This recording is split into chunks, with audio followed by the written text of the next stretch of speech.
ജീവിതമല്ല. എല്ലാ ദിവസവും കർത്താവായ യേശു ക്രിസ്തുവുമായിട്ടുള്ള കൂട്ടായ്മയിൽ പിതാവാം ദൈവത്തോട് നമുക്ക് അടുത്തു വരാൻ കഴിയാം. നിന്റെ വിശ്വാസ ജീവിതത്തിൽ നീ തളർന്നു പോകുന്ന സമയത്ത്, നിന്റെ പ്രശ്നങ്ങളിൽ നീ ഭാരപ്പെടുന്ന സമയത്ത്,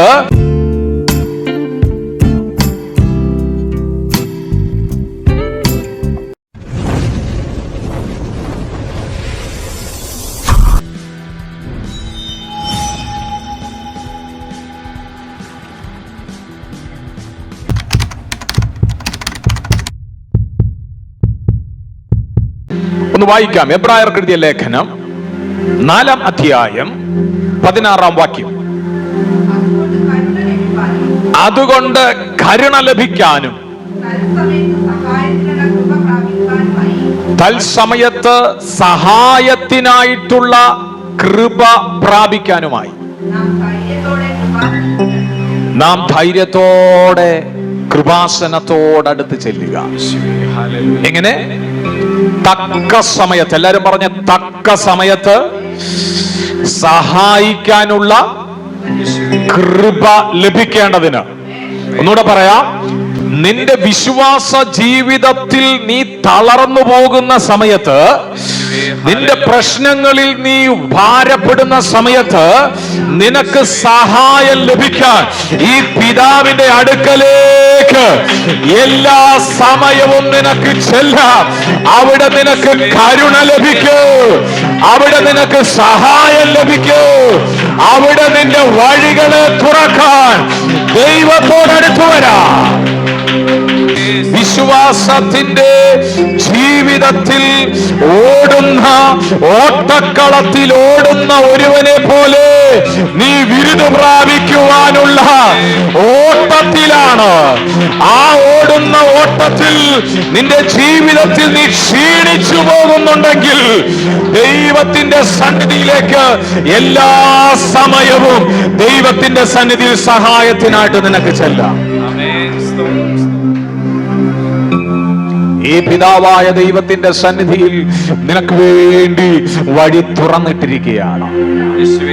എല്ലാ സമയങ്ങളും നിനക്ക് ദൈവത്തോട് അടുത്തു വരാൻ ദൈവം വഴി തുറന്നിട്ടിരിക്കുകയാണ്. എന്നെ കേൾക്കുന്ന പ്രിയരെ, ഈ പിതാവിന്റെ അടുക്കൽ നിങ്ങൾക്കുള്ള സഹായമുണ്ട്. എത്ര പേർ വിശ്വസിക്കുന്നു? ഇന്ന് എന്തോ ഈ വചനം വിശ്വസിക്കുന്ന ചില കുടുംബങ്ങളിൽ നീ ഭാരപ്പെട്ടിരിക്കുന്ന, നീ സഹായത്തിനായി ദൈവത്തോട് നിലവിളിക്കുന്ന വിഷയത്തിന്റെ മേൽ പരിശുദ്ധൻ നിന്നെ സഹായിക്കാൻ സ്വർഗത്തിൻ്റെതായ സാന്നിധ്യം നിന്റെ വീട്ടിൽ വെളിപ്പെടുകയാണ്, നിന്റെ വിഷയത്തിൽ തൊടുകയാണ്. ആരും സഹായിക്കുവാൻ കഴിയാതെ നിന്റെ വിഷയങ്ങൾക്കകത്ത് നീ ഭാരപ്പെട്ട് കിടക്കുന്ന നിന്റെ വിഷയത്തെ ഇന്ന് പകൽ ദൈവം തൊടുന്ന പകലാണ്. ഏതൊക്കെയോ അടഞ്ഞു കിടക്കുന്ന വഴികളെ സ്വർഗം നിനക്കായി തുറക്കുന്ന ദിവസമാണ്.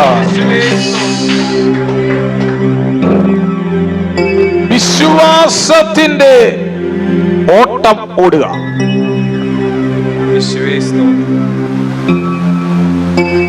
എല്ലാ ദിവസവും അതുണ്ടാകണം. ഇന്ന് വിശ്വാസം ഉണ്ടായിട്ട് നാളെ വിശ്വാസമില്ല എന്നുള്ള ജീവിതമല്ല. എല്ലാ ദിവസവും കർത്താവായ യേശു ക്രിസ്തുവുമായിട്ടുള്ള കൂട്ടായ്മയിൽ പിതാവാം ദൈവത്തോട് നമുക്ക് അടുത്തു വരാൻ കഴിയാം.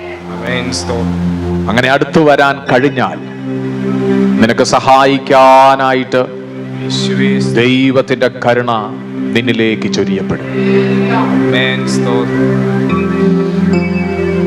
ഭൂമിയിൽ സഹായിക്കാൻ ആരുമില്ലെങ്കിലും സ്വർഗത്തിലെ ദൈവം നിന്നെ സഹായിക്കാനായിട്ട് വഴികൾ തുറന്നാൽ അതിനെ ആർക്കും തടയുവാൻ കഴിയുകയില്ല.